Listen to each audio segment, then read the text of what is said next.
Halo kawan-kawan, kembali lagi bersama saya Restu Mautama. Oke, di video kali ini kita akan berbicara tentang International Human Resource Management atau pengelolaan manajemen sumber daya manusia secara internasional atau global. Nah, di video kali ini saya akan menggunakan satu buah buku internasional di mana buku ini berjudul International Human Resource Management, Globalization, National System, dan Multinational Companies. Nah, buku ini dikarang oleh Tony Edwards dan Chris Rees dan diterbitkan oleh Pearson, dan buku ini merupakan edisi yang ketiga. Di video kali ini kita akan mereview buku karangan Tony Edwards dan Chris Rees ini, dan di akhir video kita akan berusaha untuk sharing tentang contoh kasus berdasarkan materi International Human Resource Management ini atau pengelolaan manajemen sumber daya manusia secara internasional atau global ini. Nah, jika berbicara tentang ekonomi global, perubahan besar sedang terjadi pada belakangan ini, baik dalam sifat pekerjaan dan manajemen di berbagai negara dan wilayah. Nah, Human Resource Management internasional beroperasi dalam konteks yang dinamis, dan strategi dan taktik sumber daya manusia internasional paling baik dipahami ketika berada dalam tren sosial, politik, dan ekonomi yang berlaku. Nah, sejumlah konsep penting telah digunakan untuk menjelaskan proses-proses perubahan ini, dan globalisasi mungkin merupakan yang utama di antaranya. Human Resource Management internasional berfokus pada cara perusahaan multinasional berupaya mempengaruhi cara orang bekerja dalam operasi lintas batas. Dan globalisasi menghadirkan tantangan baru serta signifikan untuk mengelola dan mengatur pekerjaan berdasarkan internasional atau hukum-hukum internasional. Nah, intinya dari globalisasi ekonomi ini adalah meningkatnya pergerakan modal dan tenaga kerja, keuangan, barang dan jasa antar negara. Nah, ini merupakan tantangan besar sekaligus katalis utama untuk perubahan dalam Human Resource Management internasional dan hubungan kerja. Nah, dalam bab pembukaan ini, mereka yang membuat buku ini meneliti sifat globalisasi kontemporer dan mempertimbangkan implikasi luas untuk manajemen dan pekerjaan, khususnya yang berkaitan dengan perusahaan multinasional. Mereka melihat peran perusahaan multinasional sebagai pemain kunci dalam globalisasi dan mempertimbangkan bagaimana tindakan mereka terkait dengan fitur tertentu dari lokasi nasional rumah dan tuan rumah mereka, yang sering dipahami dalam istilah budaya dan kelembagaan.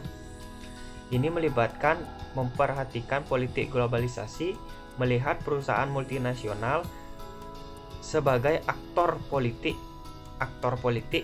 dan mengakui kontestasi dan konflik dalam cara mereka beroperasi. Nah, kita masuk ke bagian pertama atau bab pertama, di mana bab ini berjudul The Context for International Human Resource Management. International Human Resource Management merupakan proses mengelola orang melintasi batas internasional oleh perusahaan-perusahaan multinasional. Ini melibatkan manajemen di seluruh dunia dari orang-orang, bukan hanya manajemen ekspatriat. Perusahaan yang berfungsi secara global terdiri perusahaan internasional dan perusahaan multinasional. Nah, tujuan dari Human Resource Management ini merupakan untuk memastikan bahwa karyawan digunakan sedemikian rupa sehingga dapat meraih atau mengeluarkan keuntungan dari kemampuan mereka, dan karyawan memperoleh kompensasi baik material dan fisik dari pekerjaan mereka. Nah, sementara hubungan perdagangan dan bentuk-bentuk lain dari kegiatan ekonomi lintas perbatasan memiliki sejarah yang sangat panjang. Periode globalisasi sejak 1980-an telah dikaitkan dengan bentuk kapitalisme dan terkendali neoliberal dan finansialisasi, dan ini telah mendominasi diskusi kebijakan mengenai manajemen dan pekerjaan. Kita ambil contoh di Amerika Serikat. Ya, biasanya Amerika Serikat dipandang sebagai promotor utama dan penerima manfaat dari bentuk globalisasi kontemporer ini. Sementara negara-negara di dunia berkembang sering digambarkan istilahnya kalah ya di negara-negara berkembang sering diistilahkan kalah dengan sumber daya alam mereka yang terbuang, dan warga negara mereka menyediakan tenaga kerja murah di pabrik-pabrik dan pusat-pusat panggilan. Kita ambil contoh di Indonesia ya, tenaga kerja Indonesia yang dijual atau kasarnya dijual, yang diperdagangkan di pasar internasional itu kebanyakan kan TKI ya, tenaga kerja Indonesia, pastinya menjadi buruh atau pembantu rumah tangga atau sejenisnya, tukang kebun, seperti itu. Rata-rata seperti itu. Tidak hanya Indonesia, tapi negara-negara berkembang lain juga pasti seperti itu kurang lebih. Nah, di sini terdapat quotes dari Martinez Lucio. Nah, Martinez Lucio menyebutkan, ini bukan semata-mata kasus ada pemenang dan pecundang. Karena bahkan mereka yang mendapatkan dari meningkatkan perdagangan eksternal mereka dan mengembangkan sektor industri baru yang dinamis menghadapi tantangan dan tujuan baru dalam kaitannya dengan harapan pekerja dan kebutuhan sosial baru seperti layanan kesehatan dan pendidikan. Nah, dalam hal implikasi dari periode globalisasi baru-baru ini untuk pekerjaan dan untuk meningkatkan intensitas perdagangan internasional, berarti bahwa sistem manajemen dan ketenagakerjaan nasional telah mengalami ketidakstabilan yang lebih besar dan berbagai pengaruh dan serta tekanan yang lumayan beragam. Pasar kerja dan tenaga kerja juga telah berubah ya, khususnya mengenai tren menuju feminisasi dan peningkatan migrasi. Ya, pasar tenaga kerja pastinya berubah setiap tahun atau setiap tren pasti akan berbeda-beda. Nah, tidak ada keraguan bahwa persaingan yang semakin ketat telah menyebabkan tekanan untuk memangkas biaya dan memaksimalkan kualitas serta efisiensinya. Nah, secara khusus ini telah menyebabkan hilangnya pekerjaan di negara-negara Eropa dan perusahaan yang melakukan aktivitas lepas pantai, seperti menempatkan departemen layanan pelanggan dan pusat panggilan di India contohnya, di mana biaya tenaga kerja lebih rendah, membuat pekerja di banyak negara lebih rentan dengan konsekuensi yang merugikan bagi kualitas pekerjaan mereka. Oke, sekarang kita masuk ke bagian kedua atau bab 2, di mana bab ini berjudul Multinational Corporation and International Human Resource Management. Pertumbuhan korporasi multinasional atau biasanya disingkat MNC dalam bahasa Inggris atau Multinational Corporation Companies, tanpa diragukan lagi merupakan salah satu kekuatan pendorong proses internasionalisasi. Mereka adalah penggerak dan pembentuk ekonomi global kontemporer. Nah, pertumbuhan korporasi multinasional ini mendominasi banyak sektor industri seperti yang contohnya otomotif, elektronik, dan minyak. Sementara mereka semakin mendominasi sebagai sektor jasa juga, terutama keuangan dan telekomunikasi. Kalau berbicara tentang otomotif dan elektronik, pasar internasional yang mendominasi saat ini rata-rata berasal dari Jepang, karena di Jepang yang dihasilkan oleh Jepang itu biasanya otomotif dan elektroniknya yang bagus-bagus ya. Contohnya otomotif ada Daihatsu, ada Toyota, ada Honda, Suzuki, dan lain-lainnya. Terus untuk elektronik pasti banyak yang tahu juga ada Uchida, Daikin, ya banyak lagi ya. Kalau untuk pasar elektronik dan otomotif di Asia, bahkan di dunia mungkin ya, kalau di dunia mungkin yang memegang istilahnya raja pasarnya sekarang itu masih negara Jepang ya. Kemudian kalau berbicara tentang minyak, kalau minyak pasti daerah atau negara-negara Timur Tengah seperti Arab Saudi dan sekitarnya. Nah, selanjutnya ada skala operasi multinasional terbesar memberi mereka pengaruh besar terhadap negara-negara atau bangsa-bangsa. Perbandingan produk domestik bruto negara di satu sisi dan nilai-nilai tambah yang diciptakan oleh perusahaan multinasional atau ukurannya yang lebih baik daripada penjualan yang lebih banyak digunakan. Di sisi lain, menunjukkan bahwa 37 entitas ekonomi terbesar di dunia. Pertumbuhan korporasi multinasional menyumbang sekitar 2/3 dari perdagangan internasional, dan stok investasi asing mereka pada 2013 lebih dari 12 kali nilainya pada tahun 1990. Nah, dari definisi ini mengalir perusahaan definisi yang paling banyak digunakan dari perusahaan multinasional. Signifikasi biaya transaksi cenderung lebih besar di tingkat internasional daripada di tingkat nasional karena perusahaan akan dihadapkan pada ketidakpastian dan biaya pencarian yang lebih tinggi dalam memperoleh informasi karena skalanya internasional ya.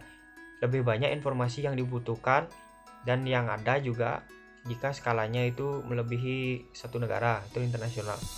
Dengan demikian, banyak ekonom telah mengadopsi pendekatan koasian dalam mendefinisikan perusahaan multinasional sebagai perusahaan di mana koordinasi produksi tanpa menggunakan pertukaran pasar membawa perusahaan melintasi batas-batas nasional melalui investasi langsung atau asing.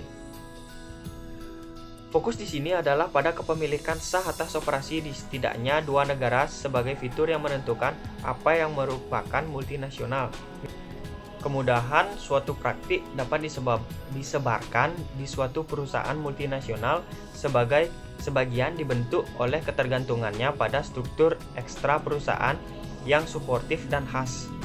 Struktur ekstra perusahaan ini dapat mendukung operasi praktik yang tidak akan berfungsi jika ada, dan mencakup hal-hal seperti kewajiban hukum terhadap perusahaan, institusi di pasar tenaga kerja, dan nilai-nilai, harapan, dan asumsi yang menjadi ciri hubungan kerja pada khususnya setiap negara. Semua praktik ketenagakerjaan tentu saja sampai taraf tertentu bergantung pada alat peraga legal, institusional, dan budaya ini. Kemudahan di mana suatu praktik dapat beroperasi di luar lingkungan asalnya yang asli, dengan kata lain, sejauh mana suatu praktik istilahnya diffusible, sebagian ditentukan oleh ketergantungannya pada alat peraga ini. Nah, salah satu bidang SDM di mana alat peraga ini adalah pusat merupakan bidang pelatihan. Ya, beberapa aspek dari pendekatan perusahaan terhadap pelatihan bergantung pada lembaga yang mendukung. Contohnya adalah sistem pelatihan rangkap di negara Jerman. Peran perguruan tinggi, badan pelatihan, asosiasi pengusaha, dan serikat pekerja dalam mengelola, memantau, dan mensertifikasi sistem yang memberikan dukungan penting untuk praktik tingkat perusahaan. Nah, tanpa dukungan ini, perusahaan tidak mungkin menemukannya hal-hal untuk menjalankan praktik tersebut. Konsisten dengan ini, ada seorang peneliti yang bernama Dickmann, yang beliau meneliti tahun 1999 dan tahun 2003 tentang perusahaan multinasional Jerman. Nah, hasilnya menunjukkan bahwa mereka telah dibatasi dalam upaya mereka untuk memperkenalkan pelatihan kejuruan gaya Jerman ke anak perusahaan mereka di Inggris, karena ekonomi Inggris tidak memiliki institusi bisnis yang lebih luas yang diperlukan untuk mendukung praktik-praktik tertentu. Nah, tentu saja beberapa praktik pelatihan, terutama yang dipimpin oleh majikan, tanda kutip majikan, lebih diffusible, dalam arti bahwa mereka tidak terlalu bergantung pada seperangkat lembaga yang mendukungnya. Karakteristik khas dari konteks nasional di mana perusahaan multinasional beroperasi juga dapat membatasi difusi praktik lebih jauh. Manajer di markas besar multinasional dapat berupaya mengoperasikan praktik di sejumlah negara, tetapi mungkin dicegah melakukannya dengan kendala hukum, kelembagaan, atau budaya di negara tempat praktik itu diarahkan. Aktor organisasi dalam unit penerima dapat mencoba untuk menolak pengenalannya dan dapat menggunakan kekuatan hukum mereka, hak-hak yang diberikan oleh lembaga, atau mengimbau pentingnya kebiasaan dan praktik setempat untuk menggagalkan rencana markas besar. Dalam pengertian ini, beberapa praktik mungkin tidak dapat diffuse karena kendala yang digunakan oleh sistem atau sifat sistem bisnis host. Nah, selanjutnya kita masuk ke bagian ketiga atau bab ketiga, di mana bab ini berjudul The Management of International Human Resource Management. Nah, bersaing secara efektif dalam global ekonomi modern adalah tantangan utama bagi organisasi manapun yang beroperasi berdasarkan sistem global atau internasional. Lingkungan global yang semakin berubah tidak hanya landscape bisnis yang kompetitif, tetapi juga keterampilan dan kompetensi yang dibutuhkan oleh para pemimpin organisasi global. Karena di sistem global, di internasional ekonomi ini, banyak perusahaan-perusahaan yang memiliki istilahnya manajer atau otak, yang sangat-sangat mumpuni. Jadi perusahaan-perusahaan yang ingin mengikuti ekonomi global modern ini wajib memiliki otak, dalam tanda kutip otak atau manajer yang memiliki wawasan yang sangat luas dan sangat andal di bidangnya dan bisa mempelajari serta mengikuti perkembangan ekonomi global saat ini. Jika perusahaan tersebut tidak ingin tertinggal atau dimakan atau menjadi kanibal oleh perusahaan-perusahaan asing yang lebih besar. Seperti itu. Nah, memang pengembangan kompetisi kepemimpinan lintas budaya diidentifikasi sebagai salah satu dari 5 praktik teratas yang berdampak pada efisiensi organisasi global. Ya, namun banyak organisasi multinasional melaporkan kurangnya bakat kepemimpinan global yang kompeten sebagai kendala pada upaya globalisasi mereka. Nah, seperti yang saya bilang tadi sebelumnya, jika manajer atau otak dari suatu perusahaan ekonomi yang mengusung sistem ekonomi global ini istilahnya lemah atau kurang berbakat, maka pastinya perusahaan tersebut tidak akan bisa bertahan di dunia ekonomi global ini. Nah, dengan demikian, tidak mengherankan bahwa pengembangan bakat kepemimpinan muncul sebagai prioritas pribadi yang paling mendesak dari para manajer-manajer atau CEO dalam sebuah studi baru-baru ini.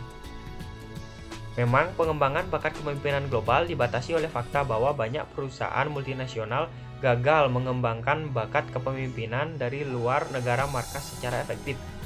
Maksudnya luar negara asalnya.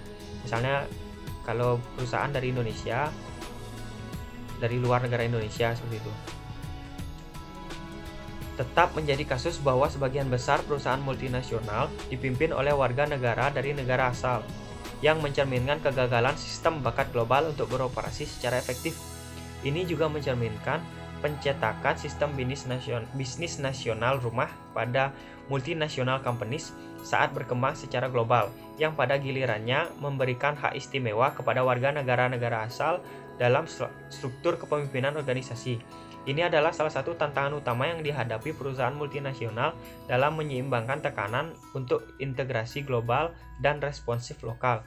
Nah, umumnya ya memang perusahaan global tersebut, pemimpinnya atau petinggi-petingginya pasti berasal dari negara asal perusahaan tersebut. Nah, seharusnya tidak seperti ini sistemnya. Sistemnya adalah dari negara manapun petinggi tersebut berasal atau memiliki kewarganegaraan, tidak masalah selagi orang tersebut sangat berkompeten dan bisa memajukan perusahaan tersebut di ekonomi global seperti itu. Tapi saat ini masih banyak sistemnya perusahaan tersebut dipimpin oleh orang yang memiliki latar belakang negara yang sama dengan perusahaan tersebut. Selama 20 tahun terakhir, gagasan kepemimpinan global telah mendapatkan daya tarik sebagai respon terhadap persyaratan bagi organisasi yang beroperasi secara global untuk meningkatkan pangsa pasar internasional mereka dan berpartisipasi dalam pasar global melalui menyeimbangkan ketegangan standarisasi global dan responsivitas lokal terhadap produk, layanan, sistem, dan proses manajemennya. Nah, tren ini telah mengarah pada intensifikasi dan pengembangan kerja global, di mana karyawan bekerja sama lintas batas negara. Ya memang seharusnya seperti itu ya. Mengacu pada pemimpin individu, berpendapat bahwa tantangan utama bagi para pemimpin global yang dihasilkan dari tren ini adalah bagaimana menyesuaikan gaya kepemimpinan mereka agar sesuai dengan keadaan setempat dan untuk mencapai tujuan dari perusahaan. Ya, setiap orang atau memiliki latar belakang negara yang berbeda dan dididik oleh negara yang berbeda pasti memiliki sistem atau kebiasaan yang berbeda. Maka setiap perusahaan pasti akan membaurkan atau membiasakan orang tersebut terhadap budaya di perusahaannya. Nah, jika orang tersebut sudah terbiasa dengan budaya di perusahaan, maka orang tersebut, individu tersebut pasti akan terbiasa bekerja dengan sistem-sistem yang ada di perusahaan tersebut. Nah, meskipun ada beberapa kemajuan dalam pemahaman kita tentang bakat dan keterampilan yang harus dikuasai oleh para pemimpin global dan bagaimana ini dapat dikembangkan secara efisien, kepemimpinan global yang konseptual tidak memiliki batasan teoritis dengan definisi yang sering bersifat istimewa dan tidak cukup eksplisit. Nah, di sisi lain, untuk sistem pembangunan memiliki fokus jangka panjang dan lebih cenderung mengarah pada pengembangan kemampuan kepemimpinan global. Penugasan internasional telah lama mewakili mekanisme kunci pengembangan kepemimpinan global. Nah, secara tradisional, satu mobilitas global umumnya dikaitkan dengan relokasi internal jangka panjang ke negara yang berbeda untuk jangka waktu 3 hingga 5 tahun. Penugasan semacam itu menawarkan potensi perendaman di negara asing untuk jangka waktu yang lama. Mereka didasarkan pada harapan bahwa pengalaman intens budaya seperti mengembangkan individu secara holistik melalui paparan tinggal dan bekerja di negara asing atau negara di mana base dari perusahaan tersebut berada. Penelitian telah menunjukkan karakteristik kepribadian masing-masing orang yang ditugasi dikombinasikan dengan pengalaman pengembangan kepemimpinan lintas budaya yang tinggi kontak dan menentukan efektivitas para pemimpin global. Ya, memang penelitian empiris telah mengkonfirmasi bahwa penugasan yang didasarkan pada pengembangan manajemen mendorong perusahaan pribadi dan inovasi peran ketika menerima penugasan menyesuaikan kerangka referensi mereka dalam menyesuaikan diri dengan lingkungannya yang baru. Baru-baru ini telah ada pengakuan akan berbagai peluang pengalaman lintas budaya yang lebih luas yang karena persyaratan bagi pemimpin untuk melampaui batas-batas negara memberikan peluang bagi pengembangan para pemimpin global. Ini termasuk antara lain penugasan internasional, jangka panjang dan jangka pendek, tim global, dan perjalanan bisnis internasional. Nah, dalam mengevaluasi dampak perkembangan potensial dari peluang pengalaman lintas budaya seperti itu, ada seorang peneliti yang bernama Caligiuri dan Dragoni. Mereka membedakan antara jumlah pengalaman yang diperoleh oleh kualitas pengalaman tersebut. Penelitian yang masih ada menunjukkan dampak dari jumlah pengalaman internasional para pemimpin organisasi dan kinerja perusahaan mereka. Ya, namun waktu yang dihabiskan di luar negeri telah terbukti hanya sebagai enabler atau pembisa untuk membawa perkembangan yang berdampak bagi para pemimpin global. Dalam hal ini, tingkat perbedaan budaya atau perbedaan budaya di mana para pemimpin tersebut mengembangkan struktur kognitif yang lebih rumit mewakili tingkat kompetensi kepemimpinan global yang lebih maju. Nah, lebih lanjutnya, kualitas pengalaman yang diperoleh selama di luar negeri juga muncul sebagai signifikan, menggambar pada teori pembelajaran sosial. Menurut Caligiuri dan Dragoni, menunjukkan pentingnya pengalaman lintas budaya kontak tinggi dalam pengembangan pemimpin global. Ini tercermin dalam tingkat interaksi yang lebih tinggi di lingkungan budaya baru dan praktik perilaku yang baru, dipelajari dalam konteks multikultural, penerimaan umpan baik, dan lingkungan yang aman secara emosional dan profesional di mana risiko dapat diambil dan kesalahan dapat dibuat.